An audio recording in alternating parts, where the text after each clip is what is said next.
In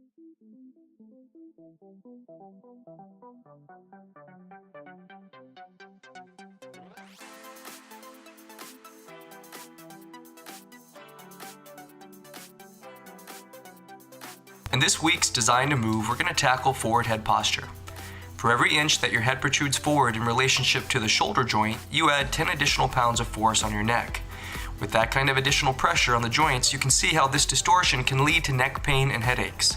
This is often described as scholar's neck or reader's neck, as this refers to frontside loaded activities that lead to the postural dysfunction. Today we'll show you how to release the muscles that become overworked, like the upper cervical extensor muscles and scapular protractor muscles, then address the weakened lower cervical flexors that keep your head on straight. Let's get to work.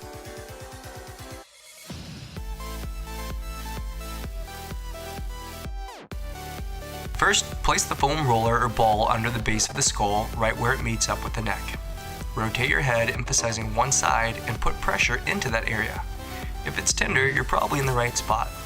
Gently knead the air with small strokes while breathing in for a 2 count through the nose and out through the mouth for a 4 count.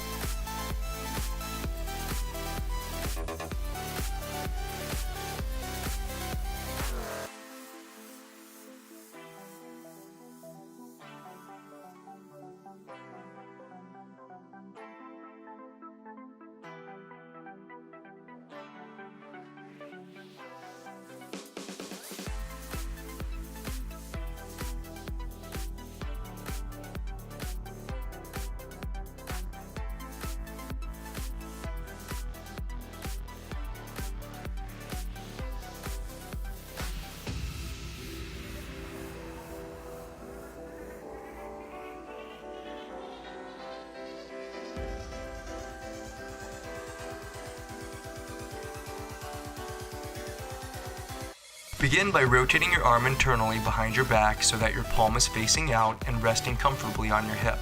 Depress your shoulder down. Tilt your head down while tucking your chin and tilt your head to the opposite side. With your other hand, pull your head down gently in the same direction.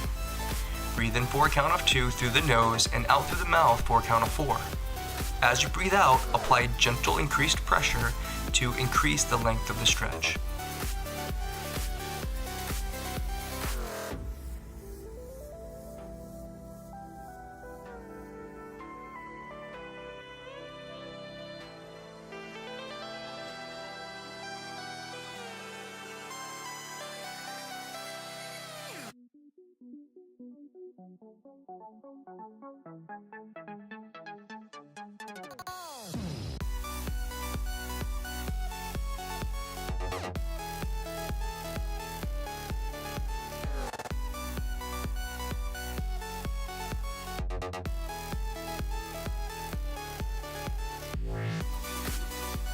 While on your hands and knees with your palms under your shoulders and your knees under your hips, gently tuck your chin in like you're trying to make a double chin.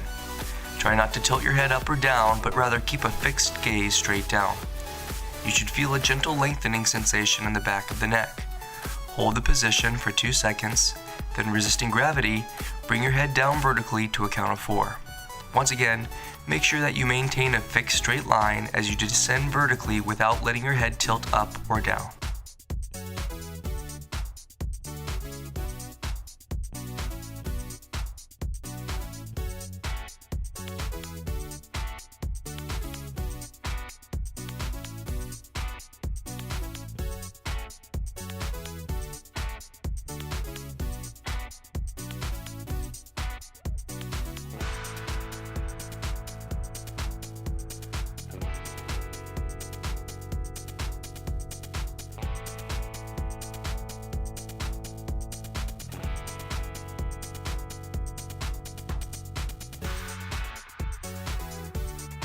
Laying face down with your arms to your sides and with your palms facing down, retract and pull your shoulder blades to your spine.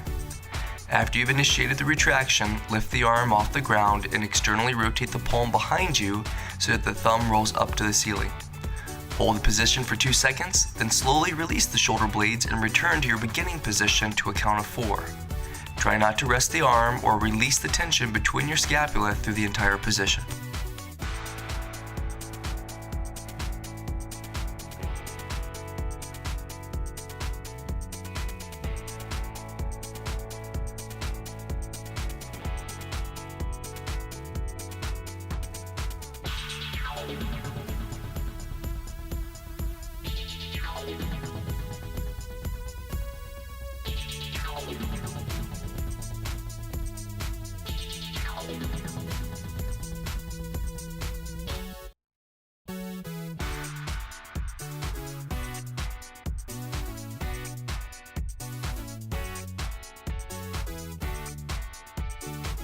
Start from a kneeling position with the working arm on the same side of the lead leg.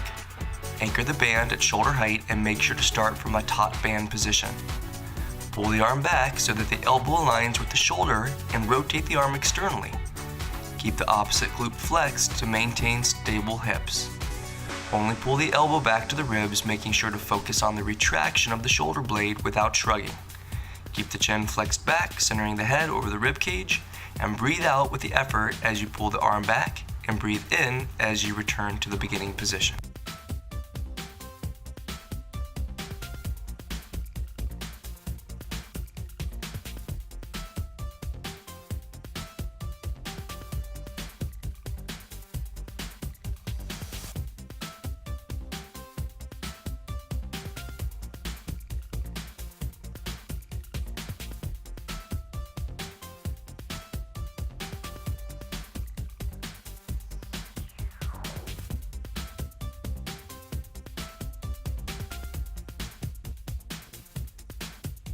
This group of muscles tend to become very tight in populations that work behind a desk. The average workstation encourages the internal rotation of the arms, which leads to a falling in of the shoulders and a rounding of the back. This places additional pressure on the neck as it tries to balance this slouched posture. As a rule, try to maintain a neutral posture at your workstation by drawing your chin in so that your head is centered over your trunk while pulling your shoulder blades back and in towards your spine. With enough awareness, this position will begin to feel natural over time.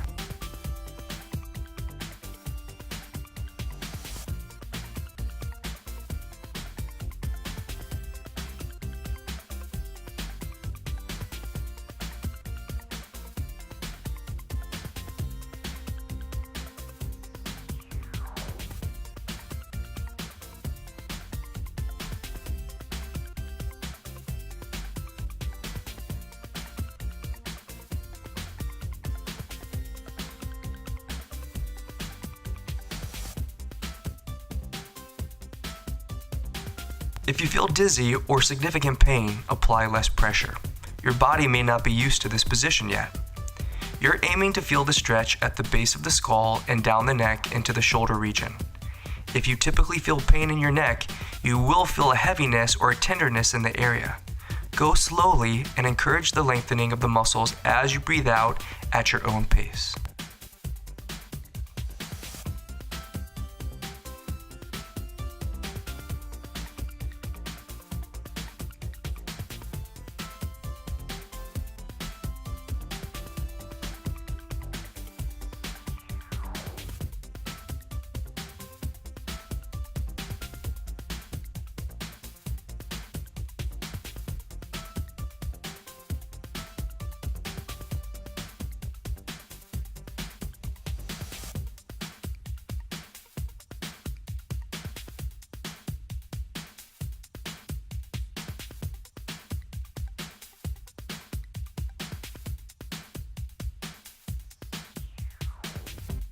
These muscles are responsible for maintaining the correct position of the head.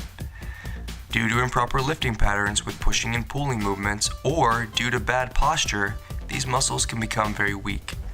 The position of the head in relationship to the hips has a significant role in your body's ability to efficiently control and stabilize musculoskeletal systems. Developing these muscles will go a long way in establishing better posture and sensory motor efficiency.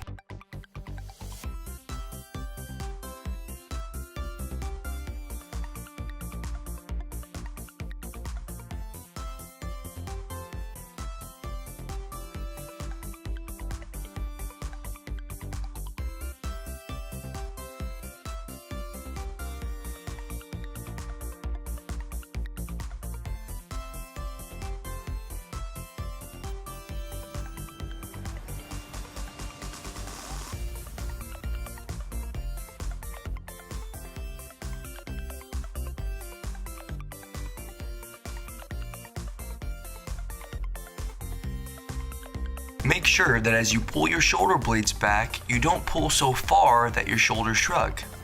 The focus is in the activation of the lower traps and rhomboids. These muscles are on the lower inferior ridge of your shoulder blade. If you go too far, you'll begin recruiting the upper traps and levator scapula, the exact opposite of what we're trying to accomplish. Your muscles will pull your shoulder blades up into a shrugged position. Adequate stability of the shoulder girdle is critical in the reduction of shoulder abduction and internal rotation, which leads to the forward head posture and stress on the neck.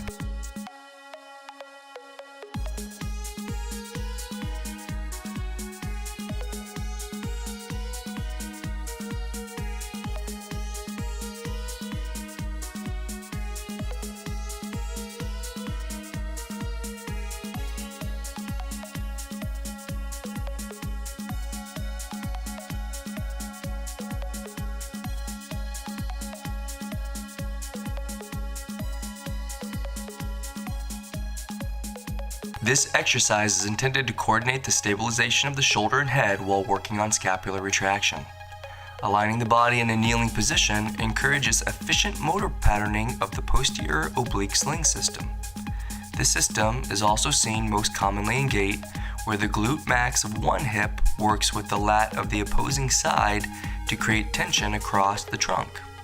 The action of these muscles, along with the fascial system, is thought to both fight the rotation of the pelvis that would occur during gait, as well as store energy to create more efficient movement.